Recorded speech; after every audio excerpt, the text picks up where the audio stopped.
Good evening. और कैसे हैं? कुशल मंगल है। तो सुबह अब हमारे जो विषय चला था पहले, श्रोतव्यम मंतव्यम निधि ध्यासितव्यम, है ना। उस पे हमने सुबह की कक्षाओं में वार्ता की। उसके कुछ भेद श्रुति, है ना, और लिंग के बारे में, सुबह उनके भेदों के बारे में हमने चर्चा की। श्रवण क्या है, तो श्रवण के बारे में वो सारी चीजें, उनके भेदों के हमने कुछ कुछ चर्चाएं की, जिसमें एक एक को लेकर हमारी सारी चर्चाएं हुई कि कौन सा है, उपक्रम किसके कहते हैं, उपसंहार किसे कहते हैं, अभ्यास क्या है, फल क्या है, अर्थवाद क्या है ना, ऐसे उपपत्ति क्या है। तो इन सब के बारे में हम चर्चा कर चुके हैं ना। तो वो सारी, फिर इसी में लिंग किसे कहा जाता है, तो मैंने पहले भी, अब मैं कई बार उदाहरण दे चुका हूँ कि लीनम अर्थम गमयति इति लिंगम। जो क्या करता है, लीन अर्थ को, छिपे हुए अर्थ का बोध कराए, उसको लिंग कहा जाता है। तो उसके हमने 6 तरह के भेद पढ़े। चढ़ विधम लिंगम, जो हमने श्रवण के अंदर बात आती थी, श्रवण निरूपणानंतरम तद उत्तरांगस्य मननस्य लक्षणम आह मननम तुइति। तो ये कह रहे, अब मनन की बात कर रहे कि मनन क्या है, मनन किसे कहा जाता है। तो जो हमने जो श्रुति की बात की, श्रवण की बात की, तो श्रवण के बाद मनन क्या है, तो मनन पे हम अभी बात करेंगे।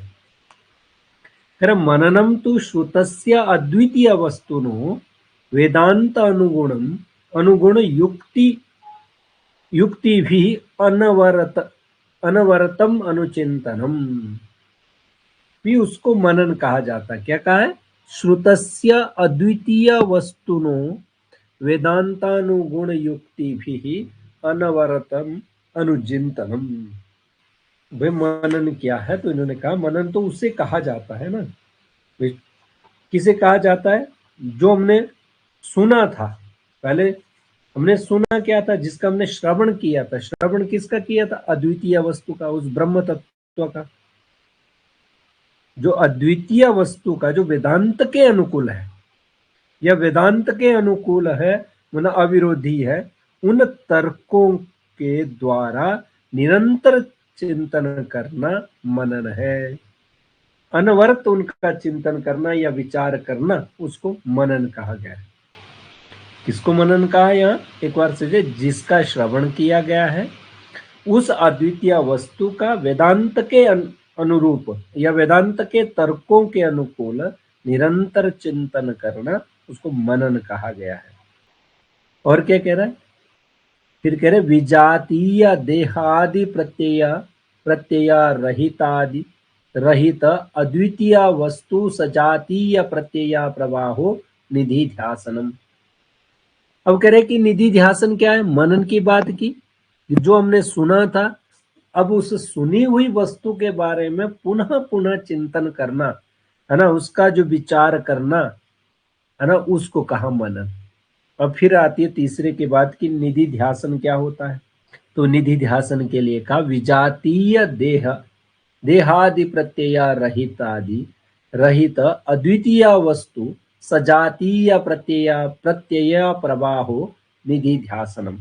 कि कह रहे शरीर आदि को विषय बनाने वाले जो विजातीय विचार हैं, या उन विजातीय विचारों को कोई, या प्रत्ययों से, उन विजातीय विचारों से परे होकर या उससे रहित होकर किसका चिंतन करना? अद्वितीय आत्म वस्तु के, जो सजातीय सदृश वस्तु है ना, तो उस वस्तु को क्या करना है? प्रवाहित करना, या उसके बारे में निरंतर उस प्रवाह में चलना, उसको कहा जाता है निधि ध्यासन। कहने का अभिप्राय, बाह्य पदार्थों से लेकर बुद्धि पर्यंत सभी पदार्थ जड़ होने के कारण आत्मा के विजातीय है। आत्मा से कैसे है? आत्मा के लिए वो सारे के सारे वस्तुएं विजातीय है। और तद विषयक जो प्रत्यय के भी विजातीय होने के कारण उनका परित्याग करके केवल मात्र आत्म तत्व विषयक सजातीय, है ना, जो वस्तु है उसका चिंतन करना, उसका मनन करना, उसी को ही हम लोग यहाँ निधि ध्यासन कहते हैं। क्लियर। फिर कह रहे कि आगे समाधि क्या है। तो समाधिर द्विविधः सविकल्पो निर्विकल्पकश्चेति। समाधि के दो भेद, ये योग दर्शन का भी विषय है। योग दर्शन में जब हम पढ़ेंगे संप्रज्ञात समाधि और असंप्रज्ञात समाधि, तो उसी में फिर ये सविकल्प को समाधि निर्विकल्पकश्चेति दो भेद है समाधि के। तत्र सविकल्प को नाम जात्री जानादि विकल्प लया अनपेक्षया अद्वितीय वस्तुनि तदाकाराकारितायश्चित्तवृत्तेर अवस्थानम तदा मृन्मया गजादि भाने अपि मृदभानवद द्वैत भाने अप्यद्वैतम वस्तु भासते। इसको अब सही से करें कि समाधि के दो भेद है, एक सविकल्पक समाधि और एक निर्विकल्पक समाधि है। अब सविकल्पक समाधि किसे कहा जाता है, जो है ना, जिसमें ज्ञाता ज्ञान और ज्ञेय का जो विकल्प विभाग है उसके विलय का यहाँ अभाव की अपेक्षा न करके अद्वितीय वस्तु के आकार को हम लोग समझ लेते या उसको धारण कर लेते हैं। उस चित्त वृत्ति का अद्वितीय वस्तु में स्थिर हो जाना या उस पे सही से मतलब हमारा ध्यान केंद्रित हो जाना, उसी को ही सविकल्पक समाधि कहा जाता है ना। जहां तक मतलब ज्ञाता की बात हो, जिसको हमने जानना है, या ज्ञान की बात और ज्ञेय है ना, ये तीनों जो है उसमें उनका विलीन होना ये आवश्यक नहीं होता है। चित्त की वृत्ति आत्म स्वरूप से उपरत होकर उसी में स्थिर हो जाए और उसी इस बात का भान होता रहे कि मैं ज्ञाता हूं, है ना, और आत्म वस्तु ज्ञेय है और ज्ञान प्रक्रिया चल रही है। तीन चीजें हैं, एक ज्ञाता है, एक ज्ञान है और एक ज्ञेय है ना। तो इन तीनों की हम यहाँ बात कर रहे भी, इसी में ही हम बाह्य जो विषय है ज्ञाता की बात है, ज्ञान और ज्ञेय है। ज्ञेय क्या है? ब्रह्म तत्व है। ज्ञाता कौन है? मैं ज्ञाता हूं और आत्म वस्तु ज्ञेय है। ये ज्ञान की जो प्रक्रिया उसमें बीच में चल रही है, तो उसी स्थिति का वर्णन करते हुए यहाँ पे ये मिट्टी वाला उदाहरण भी दिया हुआ है। इसी स्थिति का वर्णन करते हुए ग्रंथकार ने भी कहा, जिस प्रकार कुम्हार के द्वारा बनाए गए मिट्टी के हाथी में हाथी का भान होने पर भी उसके मिथ्यत्व का निश्चय हो जाता है ना। सत्यता केवल उसमें इतनी होती है कि ये केवल मात्र मिट्टी ही भासित होती है ना। तो उसी प्रकार यहां लिखा, तदा मृन्मय गजादि भाने अपि मृन भानवत, है ना, मृद भानवत द्वैत भाने अप्यद्वैतम वस्तु भासते। भाई जहां सत्यता क्या रहती, केवल मिट्टी ही भासित होती है, उसी प्रकार अद्वैताकार जो चित्त वृत्ति में ज्ञाता ज्ञान और ज्ञेय का भान होने पर भी उनके मिथ्यात्व का निश्चय हो जाता है और सत्यता केवल अद्वैत की ही भासित हो जाती है। यह भी इसलिए श्लोक में भी कहा, दृशि स्वरूपम गगनोपमम परम सकृत विभातम त्वजेकम अक्षरम अलेपकम सर्वगतम यद अद्वयम तदेव चाहम सततम विमुक्त ओम इति। तो इसमें भी ये सारा स्पष्ट कर दिया भी क्या किस तरह, जैसे इन्होंने कहा कि वे जो कह रहे ना दृशि स्वरूप गगनोप, तो इसमें क्या कहा कि जितना जो चैतन्य है या चैतन्य स्वरूप है या आकाश के समान सर्वव्यापक है या मायातीत है या सदा एक समान प्रकाशित होने वाला है, या फिर हम ये कहेंगे कि जन्म से रहित है या सजातीय और विजातीय भेद से रहित है, ऐसा जो अक्षर है अविनाशी है, वो निर्लिप्त है, असंग है, सर्वत्र व्याप्त है, अद्वितीय है ना। तो कह रहे वही मैं हूं, इसलिए अलेपकम सर्वगतम यद अद्वयम तदेव चाहम सततम विमुक्तम, और सर्वथा या सर्वदा विमुक्त हूं, वो मैं हूं ओम इति, मैं वही ओम हूं, ये कहा है। तो उसी का ही स्वरूप की बात की गई। तो ये किसमें होता है? सभी कल्पक समाधि में हमारा इस तरह का ज्ञान स्पष्ट हो जाता है कि मैं कौन हूं, जिसमें तीनों चीजें ज्ञेय, ज्ञान, ज्ञाता, ज्ञान, ज्ञेय, इन तीनों की बात एक साथ होती है। फिर आगे निर्विकल्पक समाधि क्या है? तो कह रहे निर्विकल्पकस्तु ज्ञात्री ज्ञानादि विकल्प लयापेक्षया अद्वितीय वस्तुनि तदाकाराकारिताया चित्तवृत्तेः अतीतराम एकी भावेन अनवस्थानम। क्या कह रहे? निर्विकल्पकस्तु, भाई निर्विकल्पक समाधि क्या है जिस पे हम बात कर रहे हैं? ज्ञाता, ज्ञान और ज्ञेय, तीन वस्तु, इन पे करे कि इसमें जो ज्ञात्री ज्ञान आदि विकल्प लयापेक्षया अद्वितीय वस्तुनि तदाकाराकारितायाश्चित्त वृत्तेः अतितराम एकी भावेन अवस्थानम। भी जहां पे हम लोगों ने ज्ञाता की बात की, ज्ञान और ज्ञेय की जो विकल्प विभाग है, उसके विलीन हो जाने की अपेक्षा से, मतलब किसमें? त्रिपुटिका का विलय हो जाने से, ये त्रिपुटिका इसको कहा जाता है, अद्वैताकार चित्त वृत्ति का और अद्वितीय वस्तु में अत्यंत एक ही भाव से, मतलब एक रूप से, तद्रूप भाव जो कहा गया है, तो एक रूप से स्थित हो जाना या स्थिर हो जाना, उसी को ही निर्विकल्पक समाधि कहा जाता है।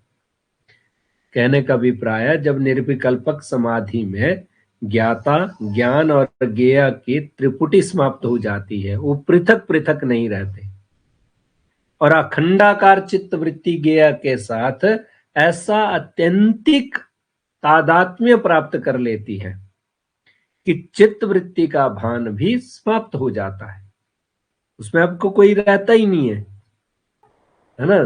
जो समाप्त हो जाता है, केवल मात्र ज्ञेय का ही भान रह जाता है कि मुझे किसको जानना है, भान रह जाता है। तो उसी को ही हम लोग यहाँ निर्विकल्पक समाधि कहते हैं।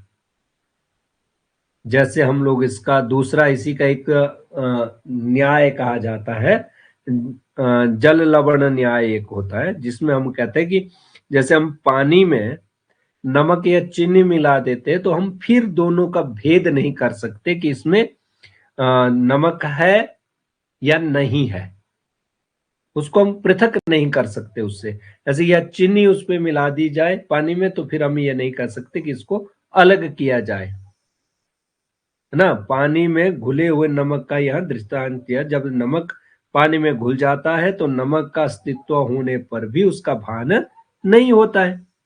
ऐसे ही जो ज्ञेय, ज्ञाता और ज्ञान का जो है, जहां समाप्ति हो जाती, केवल मात्र ज्ञेय वस्तु रह जाती है, तो उसी को ही निर्विकल्पक समाधि कहा जाता है। इसी प्रकार जब हम चित्त वृत्ति जो ब्रह्म के साथ अत्यंतिक तादात्म्य प्राप्त कर लेती है, तो ही चित्त वृत्ति का अस्तित्व होने पर भी उसका भान नहीं रह जाता है, केवल ब्रह्म का ही उसमें भान होता है ना। इसी को ही हम लोग निर्विकल्पक समाधि रहते, जहां पे कोई भेद नहीं रहता है ना। इसमें दिया भी है नीचे अगर, तदा तु जलाकार कारित लवण लवण लवण अनवभासेन जलमात्र अवभास बद अद्वितीय वस्तु आकाराकारित चित्तवृत्त्य अनवभासेन अद्वितीय वस्तु मात्र अवभासते। ततश्च अस्य सुषुप्तिश्च भेद शंका न भवति। उभयत्र वृत्त्या भाने समाने अपि तद सद्भाव सद्भाव मात्रेण अनयोर भेदोपपत्ते है। अब इसमें क्या कहा जा रहा है कि भाई जो नमक वाला, नमक घुल जाना, जल का धारण कर लेता और नमक का भान नहीं रहता, जल मात्र का ही भान होता है, तो उसी प्रकार ये कह रहा है सुषुप्ति में अभेद होने की जो शंका भी उसमें नहीं रहती है, क्योंकि है ना, इसलिए लिखा ना या सुषुप्तेश्च अभेद शंका न भवति। करे उभयत्र वृत्त्या भाने समाने अपि तद सदभाव मात्रेण अनयोर अभेदोपपत्ते है, अनयोर भेदोपपत्ते है, कि सुषुप्ति में अभेद की शंका भी नहीं होती है, क्योंकि दोनों में चित्त वृत्ति का भान न होने की समानता होने पर भी केवल उसके अस्तित्व, समाधि में उसके अस्तित्व होने से और सुषुप्ति का अभाव होने से दोनों का भेद सिद्ध हो जाता है।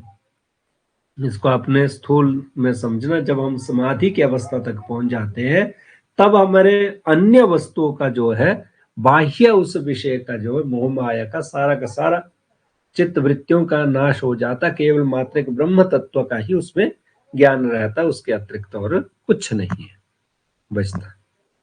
अब बात आती है कि इसके अंग क्या है। निर्विकल्पक समाधि के अंगों का निरूपण किया जा रहा है। अब कैसे पहुंचेंगे हम इस अवस्था में जहां हमें केवल मात्र अभेद रहे, ब्रह्म तत्व का ही भान रहे, ऐसी उस अवस्था में पहुंचने का मार्ग क्या है? तो कहा अस्य अंगानि यम नियम आसन प्राणायाम प्रत्याहार धारणा ध्यान समाधय। जो हमने अष्टांग योग के बारे में पढ़ा है, तो अष्टांग योग ही इसके अंग हैं। यम नियम आसन प्राणायाम प्रत्याहार धारणा ध्यान समाधि, ये इसके अष्टांग योग है। अब यम किसे कहा जाता है, तो थोड़ी थोड़ी एक एक लाइनों में सारा विषय आ जाएगा। तो यम उसे कहा जाता है अहिंसा असत्य अस्तेय ब्रह्मचर्य अपरिग्रह यमः।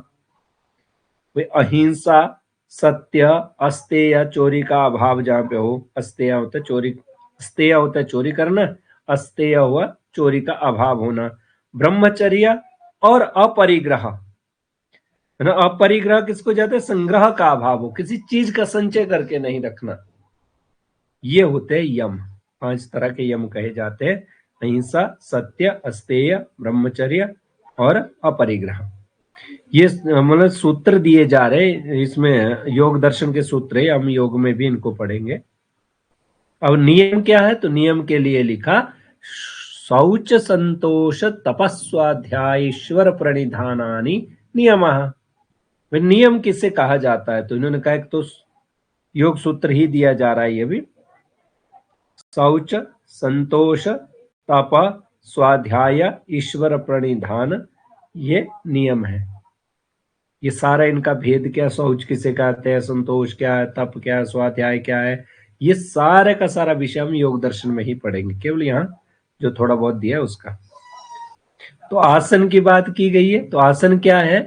तो कह रहे कर चरणादि संस्थान विशेष लक्षणानि पद्म स्वस्तिकादीनि आसनानि, भी जिसमें हम लोग हाथ पांव का चलाना, है ना, हाथ को ऊपर नीचे करना या हाथ पैर आदि को किसी विशेष स्थिति में रखना, जिसमें पद्म स्वस्तिक और अन्य अन्य जो आसन है।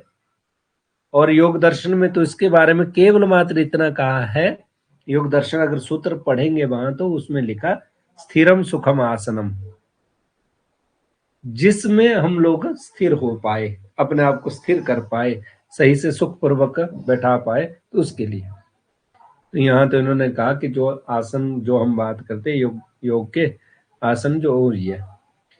फिर प्राणायाम क्या है? तो कह रहे रेचक पूरक कुंभक लक्षणाः प्राण निग्रहोपायाः प्राणायामः। ठीक है, जिसमें हम लोग वायु को 3 तरह के वो किए जाते हैं, श्वास की जो गतियां 3 तरह की है, रेचक है, पूरक है और कुंभक है। इसी प्रक्रिया को प्राणायाम कहा गया है।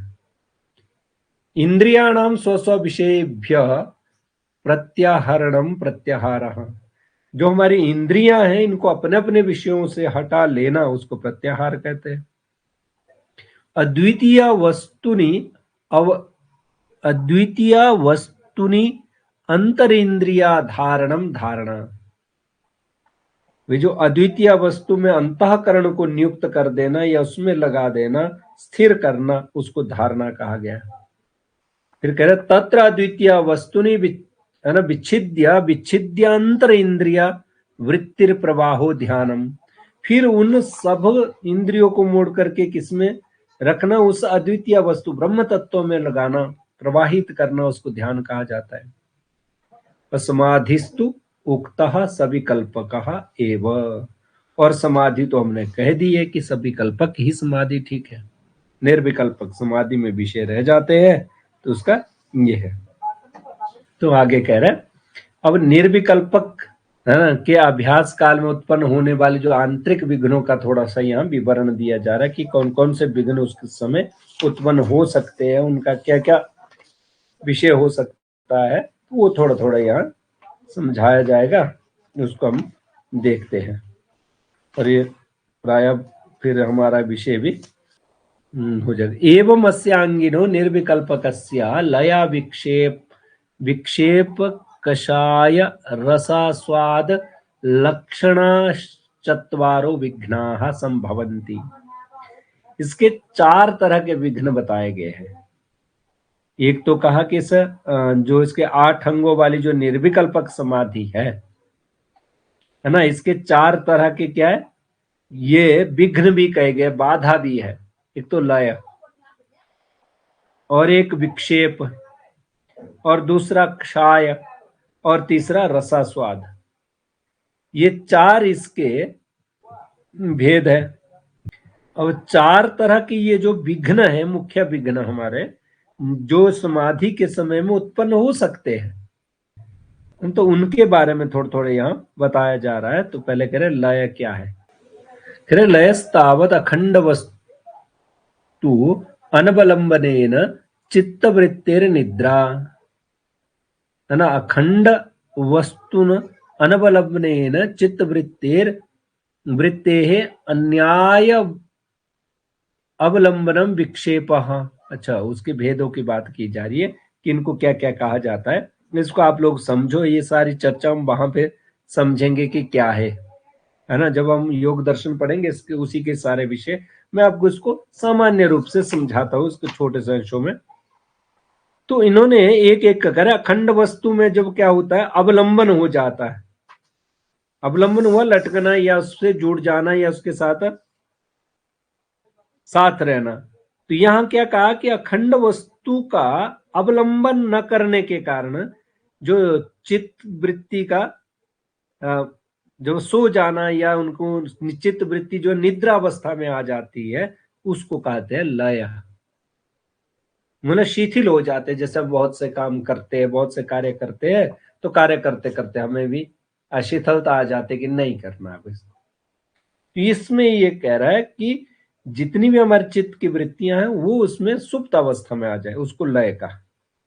दूसरे के विषय विक्षेप क्या है, तो विक्षेप के लिए कहा जो अखंड वस्तु का अवलंबन न करने के कारण चित्त वृत्ति का अन्य वस्तु का अवलंबन करना विक्षेप है। क्या कर रहे, अखंड वस्तु का अवलंबन न करने के कारण चित्त वृत्ति किसी अन्य वस्तुओं का अवलंबन कर लेती है, मतलब उनको पकड़ लेती है, तो उसको विक्षेप कहते हैं। ये दूसरा हो गया। फिर आती बात कषाय क्या है, तो कर राग आदि वासनया स्तब्धि भावाद अखंड वस्तुना अनवलंबनम कषायः।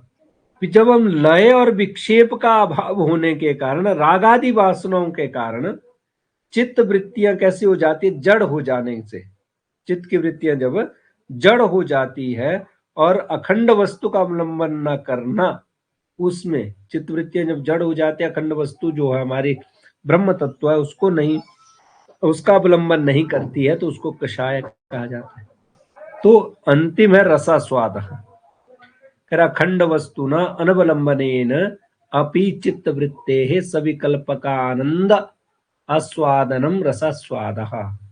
जब हम अखंड वस्तु का अवलंबन न करने पर भी चित्त की वृत्तियों का या चित्त वृत्ति का सविकल्पक जो समाधि में आनंद का आस्वादन करने लग जाता है तो उसको कहते हैं रसास्वाद, है ना। या फिर निर्विकल्पक समाधि के आरंभ काल में भी इसका ये हो जाए तो इसलिए लिखा समाधि आरंभ समय सविकल्पक आनंद आस्वादनम।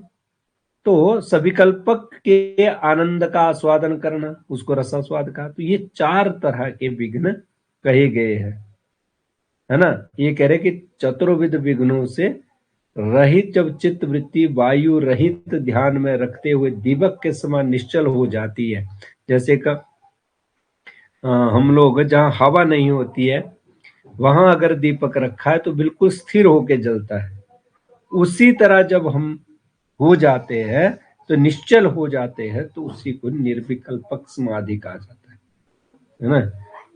जब हम निर्विकल्पक समाधि में पहुंच जाते हैं तो फिर हमारा जीवन मुक्ति हो जाती है। इसको लास्ट का जैसे अब देखिए पुस्तक का, इसलिए अनेन विघ्न चतुष्टेन विरहितम चित्तम निर्वात दीपवद अचलम सद अखंड चैतन्य मात्रम अवतिष्ठते यदा तदा निर्विकल्पका समाधि ही इत्युच्यते।